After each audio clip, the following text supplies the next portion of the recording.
What's going on, YouTube? This is SG1 Sports, and we are here at the voice of college football. If you're a Tennessee fan, subscribe to our Tennessee channel. If you're an SEC football fan, please subscribe to our SEC channel. In this video, we are going to give you a projected record for Tennessee for the upcoming 2022 college football season. Tennessee's record projection last season was just 5-7, so they definitely exceeded those expectations going 7-5. We're going to give you this projection for 2022 now, and this is the scale that we use to do this. If it's a 50-50 game, that's a game that I think the spread is going to be 3 or 4 points or less, somewhere in that range.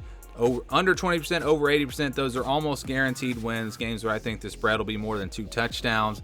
20-29, 71-80%, those are games where I think the spread will be double digits, 10 to 14 points, kind of in that range. And then your 30 to 39, 61 to 70% games, those are games where I think the spread will be about a touchdown, 6, 7, 8 points, somewhere in that range. So we do this, we go through, we average the games out based off of these percentages and give you a projected record.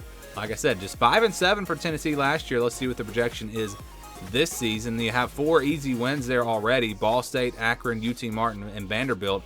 So that's very nice to have those 4 games already pretty much counted as wins. I know Vanderbilt is an SEC opponent. It is on the road. You know, it's closer to 80% than it is 100%, but still I feel pretty safe putting that game into the green. So 4 wins there. Then we go to the 71 to 80% range. I've got one game there, Missouri. I think that Tennessee will be a double-digit favorite against Missouri. They beat them easily last year. The game is at home this year. And so I do think that that is a game that Tennessee should be able to win. It would be a pretty big surprise if they lost, although it is in a tough spot. I mean, it's right there in between road games against Georgia and South Carolina. So that is a pretty tough spot to have that game, potentially a trap-type game. But I do think, again, Tennessee will be favored by 10 or 11 points in that matchup. And then we got a couple of games where I think they're going to be clear underdogs. That's Alabama and Georgia. I think they will be about a 10, 11 point underdog in both of these games. Maybe closer to 14 points, but not games that Tennessee has no chance in, but it would be a big upset if Tennessee were able to pull off the win in either one of these games. Alabama is going to be absolutely loaded this year. Georgia has a lot. I mean, Georgia is what Georgia. I mean, they just won the national championship, and they've recruited at an incredible rate. So Georgia is still going to be really, really good. Plus, they play them on the road. So those are going to be tough games to get if you're Tennessee. I'm not saying they have no chance, but I do think that the percentage is pretty low for them beating both Alabama and Georgia, probably close to that 20% mark. And then you look at the rest of the schedule here, I think the other 5 games are really in that 50-50 range. You've got Pittsburgh on the road, close game last year. Pittsburgh should be pretty good again this year, so that's going to be a good one there. Florida and LSU, I think, also pretty even with Tennessee this year, so those should be great games. Kentucky, I think Kentucky's probably going to be preseason ranked a little bit higher than Tennessee, but it's a home game for Tennessee, so they definitely have a chance in that one. And then South Carolina, another team that figures to be pretty good this year. So, I mean, you got 5 games right there that could really go either way.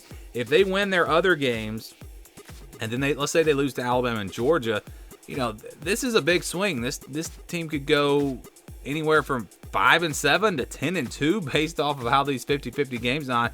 I kind of doubt they're going to win them all or lose them all, especially lose them all. I don't see that happening. I think it would be more likely for Tennessee to win all 5 of these games than it would be for them to lose all 5. But they'll probably split them up in some way. And based off of the way we do these numbers and the projection, it would have them winning, I think, 3 of those 5 games. So losing 2 of those games, going 3-2 in the 50-50 games, losing to Alabama and Georgia, and it gives you a projected record of 8-4 for Tennessee. So a better record than what they did last year. That's a pretty high projection, 8-4. That means for them to have a successful season, they really need to probably be at least 8-4, maybe even 9-3, which I think is a possibility.